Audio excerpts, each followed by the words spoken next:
Alors ça n'est pas vrai. La législation française prévoit que l'on puisse adopter à partir de 26 ans. À l'international, cela dépend des différentes législations des pays. Ce qui est souvent regardé à l'international comme au national, c'est l'écart d'âge entre l'adopté et l'adoptant.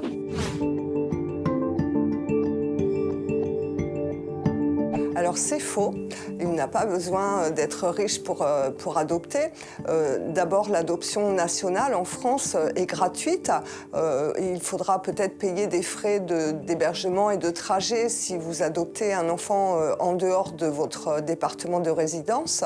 Mais au niveau international, par contre, effectivement, il y a des coûts de procédure. On n'achète pas un enfant, mais on doit payer des frais d'avocat, des frais de dossier, des frais de traduction de documents, de légalisation, et puis bien sûr des frais de voyage, d'hébergement sur place. Alors non, la plupart des adoptions à l'international sont des adoptions plénières, c'est-à-dire qu'elles rompent définitivement et irrévocablement les liens de parenté d'origine.